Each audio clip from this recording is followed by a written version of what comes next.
Today's guest is Hank Ruff, a country artist out of southern Indiana. He's built a strong following across the Midwest, blending that 90s country sound with a modern edge. We get into how he got started, writing music with his dad, and the stories behind some of his songs.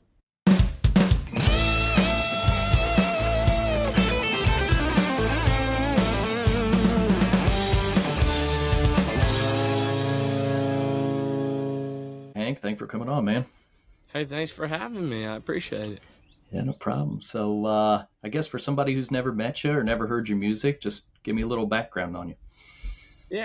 So I grew up Southern Indiana, grew up in Bloomington, and I really got into country music from a real early age. My dad has a band called the Daddies, and I grew up, you know, trying to sit in with them, and I fell in love with country music from that early age, and kind of just carried that into college while I was at IU, and started writing songs when I realized, hey, we got a little following built up. Why not just put out a song? So my dad and I, wrote a song. I put it out, and kind of the rest is history. We just been, doing it and playing shows all over, mostly the Midwest, but we've played some in California, some all the way in Massachusetts, in that area. So been playing all over the place, and putting out songs, and it's growing and growing. So I can't complain. So, how early was it when you actually started making music yourself? So I picked up the mandolin. I started playing the mandolin when I was, it was about when I could walk, I think, because my dad plays the mandolin, and it was small enough that I could lift it earlier than I could a guitar. So I grew up playing lots of bluegrass music, Bill Monroe, Ralph Stanley, stuff like that. I was a big bluegrass guy and old school country, and once I got into middle school, I kind of realized that I thought the girls might be a little more impressed if I was playing guitar instead of the mandolin. So I picked up the guitar and started playing that a little bit more. And now I play both. I pull out both at a lot of the shows. I'll play some mandolin in there.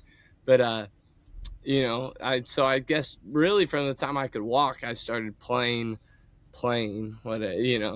But when I really could actually play some chords and play for real was about probably fourth grade or so on the mandolin. And, kind of just took that and ran with it into guitar. And, so for a while, I guess. And then, I guess, what made you want to start making your own music? I mean, I think I just, I realized, it's fun playing. There's nothing more fun than just playing songs people know. Playing big cover songs, that is fun. But, part of me just thought, well, I have something to say. Maybe I should write some songs and put out some of my original music. And I think it was more so just thinking, it's fun playing covers all the time, but it'd be nice to have some of my own music too that I wrote. So, What were some of your early songs and first songs like? oh man, I wrote a song. The first song I ever wrote was in middle school. I wrote, and it was my first song, so I'm not going to be too tough a critic. But it was to get back a girl. In middle school, I played it for the whole choir concert. The whole choir, all the parents and all the people there. I played it in front of the whole school at the choir concert, called "The Prettiest Angel," and for a seventh grade song, I won't say that it's the worst thing. I'm not disappointed that that's the quality of song I wrote in seventh grade. We actually put it on, believe it or not. So I recorded that, got to record that. Just me, a little acoustic demo in Nashville at a real studio. One of my friend's parents, they had a connection into a real studio there, and we recorded a guitar vocal studio track of that. And I have had it for years, and I decided to throw it on the EP we put out a couple years ago called the Hellbender. So if you go to that EP, you can actually find that first original song is the last track on the EP there. Did she know it was for her? Oh yeah, she did. She was a twin, and it mentioned the twin reference was made in the song, which I think made it pretty obvious. And not just did she know it was about her, I'm pretty sure that about 70% of my middle school was probably about 400 people. I think 300 of the 400 people at my middle school knew it was about her. So Did it work? it worked. It did. It actually did. You know, it I got a text or a Snapchat or her the next day and was like, she was willing to speak to me again. So the song was successful. And now it's on an EP, and she'll always have that, you know. Yeah. Yeah, no, it was kind of funny a few years ago. Um, she just sent me a text. We're friends still, like we went to high school together, and then in college, we had a lot of friends, mutual friends, and she texted me a few years ago and just said, "Hey, it is pretty cool to have a song written about me." I was like, "Yeah, well, glad I could do it." Maybe that'll be like her first dance when she gets married. She'll That dance would to that song. that would be. I guess we'll find out. And then, so have you ever done anything like, so you write with your dad too, though? Yeah, my dad's a great songwriter. He has an awesome band called the Doodaddies, and he's a great songwriter, and he's comes up with a lot of clever lyric stuff, and so it's been a good team effort for a lot of the songs I put out. He's helped on, so I've been lucky to have him on those with me. Do you like to write with other people too? If I'm being honest, I really haven't done a bunch of co-writes other than with my dad. So I don't really know that I can say a strong answer on that. I've enjoyed it the few times I've done it. Writing with buddies that I know. So yeah, I mean, I like it. I think I really love the performing side of being an artist, to be honest. You know, the performing side really keeps me going and motivated. But yeah, the writing side, I think maybe I just need to get doing more co-writes now that I'm in Nashville a lot. I'll be doing more of that. Would you play like a pitch song? Like if someone brought you a song and was like, I want you Oh, to this to be your song. absolutely, absolutely. One of the songs I have out called "Whiskey Always Wins." It's one of my favorites to play live by far. That song was an outside cut. The guys who wrote that are Joey Moye, who has written and produced, well, originally all the Nickelback stuff, but then Morgan Wallen, the Florida Georgia Line stuff. Joey's been, just crushing it for 25 years now. So he wrote that song with a guy named Lynn Hutton, who's written some other incredible country songs. So I got lucky and got them to let me cut it. They gave the approval for me to cut that song. So I would absolutely cut more outside cuts if I can get stuff like that.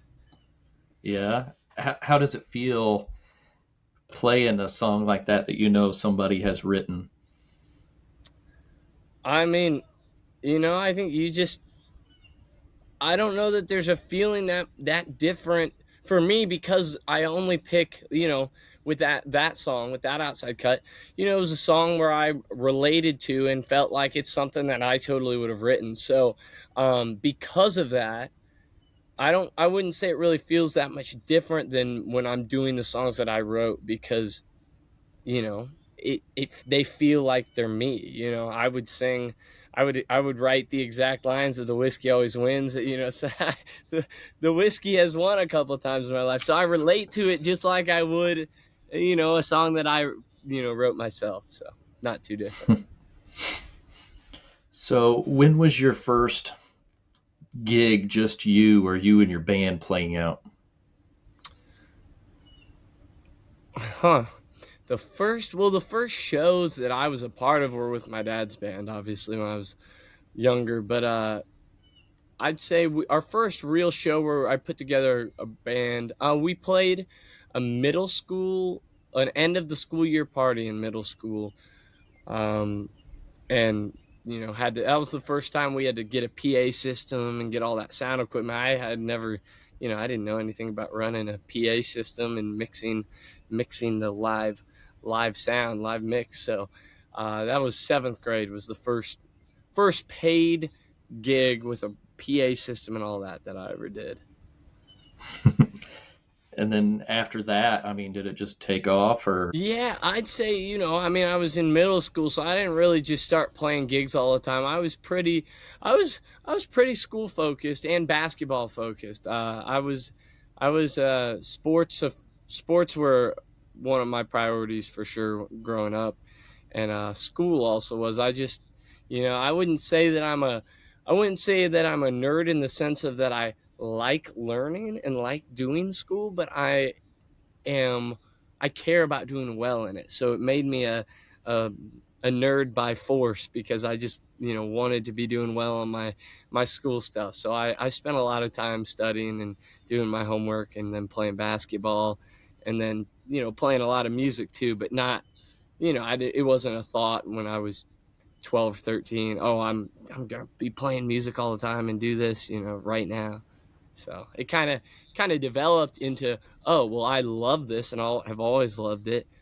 Let's do it, for real. What point in your life was that? I'd say, during college, I kind of realized, hey, I love doing this. We're building a fan base. Like, let's do it. So I'd say by college, we were you know, planning to not necessarily directly use my college degree. So you'd play in college, would you just play local and then play for a lot of your friends and people from school? Yeah. It kind of started just playing. I played guitar for an awesome Indiana country singer as well named Clayton Anderson.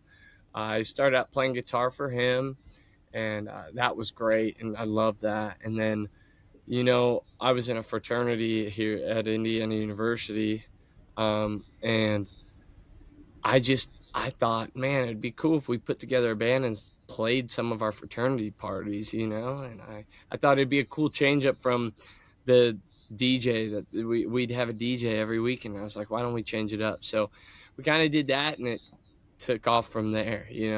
Next thing you knew, we were playing a bunch of the different fraternities and different Greek events, and then started playing the Bluebird and being able to sell tickets at the Bluebird, which was kind of the major step forward, for progressing. So, yeah. What's the biggest show you've played to date? The biggest show we've played today, I guess that would have to be we played on a bill on the main stage for the Harley Davidson Homecoming Festival a year and a half ago with Jelly Roll and Hardy and Warren Ziders and Priscilla Block, and that one was awesome. That was crazy. That was kind of one of those where it's like wow, like this is real. We walked out on that massive stage. It's the biggest stage I've ever played on. I mean, the stage was massive. I run around stage at all my shows. I was like, I'm gonna have to do some cardio before I can actually do a bunch of these stages. I was running, 30 feet back and forth. It was a cool show. So that's, I guess, probably the biggest show to date that we've done. Do you think it was more intimidating, like when you went out and see that stage compared to like what you normally would play? Um, you know, I think I'd be lying if I said that there wasn't a hair more of nerves maybe at the start, but once you're out there and doing it, it's just like any other show in terms of you're bringing the same energy. Or I like to think that you bring the same energy whether you're playing a club for 100 people or the Harley Davidson Festival for 25,000 people. So I don't think once you're up there that it really feels that much different, other than you got to make sure you're bringing it because you want the people in the back to feel that energy. It's a little easier when they're only 50 feet away from you. It's harder when they're 1,000 feet away from you. A lot of your music now still kind of has that like older country sound to it. I know you said you grew up on that, but like when it comes out, is it just sounds older country? Yeah, I mean, I grew up on, as I said, bluegrass music and old school country, like Buck Owens, Hank Williams Sr., Jimmy Rogers, like real, like 50s country, even 40s country, the Carter family. I grew up on all that stuff. And then, later on in high school, I discovered a lot more of the late 80s, 90s stuff, the Dwight Yoakam, Clint Black, Travis Tritt, that stuff. And to me, I love all those eras of country, but for me that era was cool because it was a little more. Once I got my driver's license, I could crank that stuff, and it was just a little more rock and had a little more of that backbeat to it, like the Waylon, even the Waylon stuff, from earlier, that had just a little more of that backbeat to it. And you know I started listening to so much 90s country in those formative years that, by the time I was putting out my own music, yeah, the that sound was just kind of what I loved, and so it ended up being how a lot of my stuff sounds. So when you write your songs now, do you try and modernize it, or do you try to make it sound a little newer, or do you just stick with what you know is working? Yeah, I mean, I would say I don't make a super intentional effort to modernize it, but I do like to incorporate some of the modern elements of country music into my sound. I've always thought, what John Party's been doing for years now has been cool, where it's full of steel guitar and fiddle, but you still know it's country music when you turn it on the radio. So, um, I think my music definitely has elements of modern country, whereas while keeping the instrumentation and some of those classic country sounds that you expect to hear if you're listening to hardcore country music. So are you a lyric guy or a melody guy first? I'm definitely a melody guy. I'm definitely a melody guy. I get too hung up on the lyrics, in the sense that I always am just questioning them, and I'm wondering, is that good enough? Could it be better? Because I think for the most part, you could argue that there's always a chance to make a line better. And I guess the question becomes, when do you just leave the line as it is and know, hey, we did a good job saying this. Like, we don't need to try to figure out some even more clever way. Um, I liked how Merle Haggard has always, he's considered one of the greatest country songwriters. Him, Hank Williams, a lot of guys like that, and those guys really, they just said what needed to be said in the most simple terms. There wasn't a bunch of uh, you know analogies and clever little things like that. It was really just saying what needed to be said.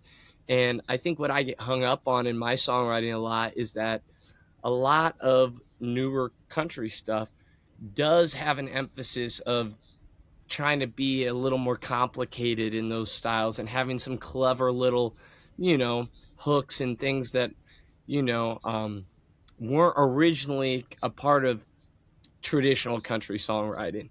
And so I think I've been getting better about being like, hey, this line is good. We don't need to figure out some crazy new way to say it. It's good as is. So I struggled with that for a little while. Sometimes I feel like if the melody and the hook is really good, a lot of it can, as long as you got a good melody and a good hook, then you're doing all right.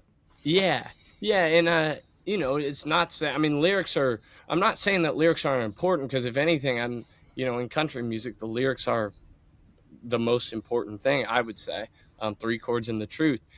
But that truth part is where I'm saying you can have good lyrics just by simply stating something. Then if it's true and relatable, then that's all that needs to be said. It doesn't need to be you know some super crazy clever thing. And it's been cool. I think Zach Top has kind of helped bring the old school writing style back, A lot of his songs remind me a lot of the songwriting style of those classic country guys, where it's a pretty simple idea, and simple structure, and it's a country song. That's kind of what it originally was meant to be. So it's been cool to see that kind of style come back a little bit. What's a typical? Do you like make time to write? Do you um, just do it on the fly, or when something comes to you? Yeah, I just kind of, when I know I'll have time in the day, or whatnot, I'll try to deliberately make some time to write. But yeah, some of the time it's just, you know, you're doing something and something pops into your head, and that's kind of how the song we just put out uh, 3 days ago, called "From Here." That one, I was walking. I just played a show. I just played a show at IU, at the Bluebird, and then the next day, IU won the national championship, and we'd had some of the song written already, but we hadn't quite found the hook, and for some reason, something just popped into my head, and it was like, I'm just remembering it was Jack and Diane. We were listening to it. Coming home from that game in Miami, from the IU championship game, and Jack and Diane was playing, and we were screaming, "Oh yeah, life goes on," and I all of a sudden just heard "Life goes on," but where does it go from here? Because I had already had a lot of the song written before, and knew that the idea of it was kind of about moving from your college years. Where's it go after this? So it just popped into my head. It's like, where's it gonna go from here? It was like, there it is. We got the hook, and we got the hooks, and it took like 4 months before that happened. So yeah, Yeah, you can't rush those kind of things, can you? no, you gotta just give it time, I guess. That's cool because I picked up on the Jack and Diane and the Tom Petty reference in And the the Petty, song. yeah, Yeah. yeah, good. See, it's some of my peers that I guess our time, Tom Petty, even though his music transcends time, a lot of my peers didn't necessarily grow up listening to Tom Petty, so I think that reference um, gets lost on some of the younger generation. So I'm glad that you picked up on the Petty reference, and the Mellencamp I reference. don't know if I'd be considered the younger generation, but appreciate it. Well, I'm glad that some generation. I'm glad that Yeah. any generation picked up on it. There. Yeah, no, yeah, we were listening to it, me and a friend of mine the other day, and he was like, "Oh yeah, here's that," and he's like, "Oh wait, no, there's some Mellencamp in there too," and I was like, "Yeah, there is." So Yeah. yeah, that No, was really cool. this one's been cool because it's just, I don't, I know some artists like to explore like all kinds of different, they don't like to box themselves in. I listen to a lot of interviews where they're like, "Oh, I want to do it all. I want to do hip hop. I want to do pop music. I want to do country." They want to do it all. I think I feel like I know where my lane is. But that being said, it's fun to have songs where I didn't really worry on when I was writing that one. I didn't worry about, oh, this isn't 90s country sounding enough or anything like that. And because of that, it's definitely one of my more modern sounding songs compared to the last three releases before that. It's definitely got a little more modern elements to it, and it just kind of happened that way. I wasn't trying to do that, but it was like, hey, this is what it sounds like. I'm not gonna not put it out because it doesn't sound as 90s country as my other stuff. Do you think it's just the evolution of you, or do you think it's just your influences at the time? Like if you go back and listen to your older stuff, does it sound a lot more traditional to what you have put out now? No, I don't think it. I don't think it has changed in that sense. Yeah, I think it's just whatever's kind of ended up coming out when I've been sitting down and messing with melodies and the chords that came out with the song. So yeah, So what's your summer looking like now? we are going to be playing a bunch of fairs and festivals. We're doing a really cool festival, Rooster Tail Music Festival. It's called. I'll put a little little shout out to them. It's in Madison, Indiana, the big regatta. I think this is the big boat races, but they do a huge country festival. So the Rooster Tail Music Festival, we are going to be there with a ton of awesome artists. There's too many to list right now, but the Rooster Tail Festival, I'm excited for that one because that's gonna be a big one in Madison. And then, we got dates all around the Midwest for the summer. So the summer's always fun because we get to do some awesome Fourth of July stuff and then some cool fairs, some cool festivals. So looking forward to it as usual. So, do you find yourself doing more and more? Like, do you do music full time? Yeah, yeah. Um, I would say the last few years we've been steady in the sense of I think I've done between 60 to 70 shows each of the last 2 or 3 years. And to be honest, I like that number that we're at right now.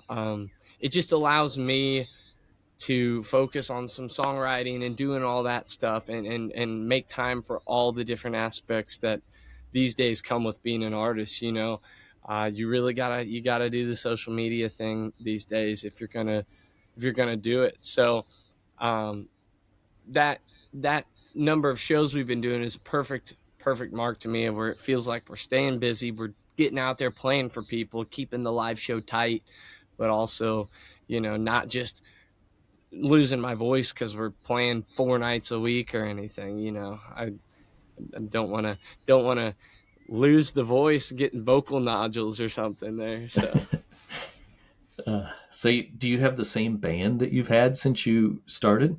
yeah, I've been lucky to have. We have a pretty consistent same group of guys. Multiple of them have been with me. Yeah, 3 years now. Like from the start when we've been doing it. So we've got a tight knit group. We're all buddies. We enjoy hanging out with each other, which is key because a lot of times we're driving hours and hours in a van. The furthest you can get is another 6 inches away from them if you don't like them. So we have fun out on the road, and um, I couldn't ask for more fun and solid group of guys to be with me. The Hellbenders, they're called. My band's called the Hellbenders. I figured, you know, a lot of the old bands back in the day had names. Alan Jackson, I think his was called the Strayhorns. The George Strait had the Ace in the Hole band. Buck Owens had the Buckaroos. Merle Haggard was the Strangers. That was his band. So Ernest Tubb, the Texas Troubadours. There's a whole line of them. So I thought it'd be cool. Hey, these guys are on stage with me. Let's give them names. So we call them the Hellbenders. So they're a good group of guys. What's the furthest you've gone in the van? Ooh, taking it to the furthest we've driven. We've done some fly dates far out west, but we've driven that thing out to Massachusetts, to Cape Cod. So about as far on the East Coast, I think, as you can get on that side, all the way out in Cape Cod. So uh, we've done whatever that was, 14 hours or so in that thing. Who would you say is your influence now? Oh man, my influence now. I guess I I gotta say, I mean, John Party is someone who. So I grew up on the old school stuff, and then I got into the '90s stuff, and then that led me to Brad Paisley, and Brad Paisley has always been my guy. I mean, he can play the heck out of the Telecaster guitar. He writes funny songs. I just have always loved his songwriting. So that for me through elementary school and middle school, Brad, you know he was my go-to. And then I kind of loved what John Party started doing, with bringing that real old school sound with steel guitar, fiddle intros, bringing it back into it. So I think John Party has had a major influence on my sound. Uh, just because it's someone I just admired what he was doing and bringing back at a time when country was moving away from country and it was becoming almost uncool to sound country. He took the opposite approach and made that country sound kind of cool again. So I'd say John Party's got to be got to be my answer for my biggest modern influence. Were you kind of excited when you seen a lot of those guys coming, like a little more traditional coming back into the scene here probably in the last, few years? Absolutely, absolutely. It's been awesome. I mean, uh, there's guys and gals making just phenomenal country music that I think maybe there were people doing it before the internet stuff, but now that there's one of the one of the few pros I would say to the social media thing, that even though I hate having to post, is it really does allow some awesome singers to be discovered, and it's been cool now because I think they're getting the attention that they deserve. There's a gal, May Estes. I don't know if you've heard of May Estes, but Hmm. man, I mean, I think I watch her videos like every day. Just her content is always so good. She's singing awesome stuff. She's funny in all her stuff. She makes great music. I'm just a massive Maestas fan. And then the guy named Jake Worthington, who's also just crushing it.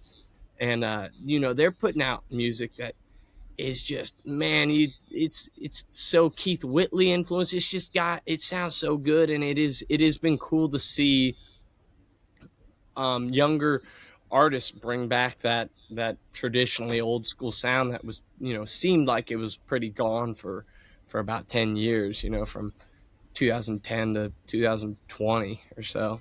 So yeah, shout out May Estes. If you've not heard May Estes, I'm just a big fan of May. Can't say enough nice things. And I got to play on a little show with May, and I told her how big of a fan I was. She's such a nice person too. She's great. Getting back onto, you brought up social media and stuff. What's your approach to it currently? On new music, did you say? Just promoting yourself. Promoting myself. Yeah, you know, at the end of the day, I think for a little bit, I was just thinking, oh, we'll just play shows, and playing the shows will help reach new people. And I hated to have to acknowledge and realize that it just doesn't quite work that way anymore. I mean, heck, it's hard to get people to even come out to shows now when they can sit at their house and watch Netflix or 10,000 different TV shows or any sporting event. It's just you see nowadays with a lot of venues, incredible venues closing now, sadly. And it's just more proof that people just don't go out on a Friday night for music like they might have 20 years ago and pre you know internet, streaming and all kinds of this stuff. So I finally realized, hey, I gotta really be doing the social media thing if I'm serious about doing this. So, over the past year and a half or so, I've been pretty good at being consistent and posting on social media and trying to show little behind the scenes things that I never would have thought to before. And, it's been working. The social media stuff's been growing, and it's been translating to more streams. So, I don't plan to change anything on my promotion and marketing strategies, other than if I get some big label to put some money behind me, maybe we'll make some even higher quality music videos and put some ad budgets behind that. But um, for as far as things I can do, I don't plan to change much other than keep posting consistently. Or do you control it all? Do you make all the stuff? Do you book all the Oh, I shows? Do my you? my social media is 100% me. I run all my social media. Anything posted is definitely something that I have hit post on. I and sometimes some days I'm like, I don't want to do this today, and other days I'm excited to figure out a video to make or edit and post. So, um, you know, I as much as sometimes I wish it didn't exist, it's definitely a tool to use to be discovered, and it's the name of the game now, and that's how it is. So maybe one day I'll be able to have a social media manager, but that'll require me giving up a lot of trust on my or a lot of responsibility. I'll have to trust someone a lot to be posting on behalf of me, I guess. So do you book all your shows too? No, so we have people helping around, a team for all kinds of different stuff and doing the websites and helping with show bookings and all that. That stuff I have helped, but when I'm showing my face to the internet and to the world on that sense, that is the one thing where I'm yet to trust anyone else. They might post some bad picture of me or something, and I'll get made fun of. I don't know. Funny. You're moving on, and you got things currently coming out. You got more new music coming out anytime soon? Right now, I mean, we just put out a new EP in March 3rd. We put out that new EP, and then we just put this song out. So, uh, nothing planned right now. I'm gonna kind of focus now that we've put 4 new songs out in the past month and a half. I'm gonna focus on promoting these, as I believe they should, and focus on these songs right now, and then we'll be back in the studio working on some more stuff. Yeah, you're in tour season now, getting out and Hmm. playing, aren't you? Now it's warming Hmm. up. Yeah.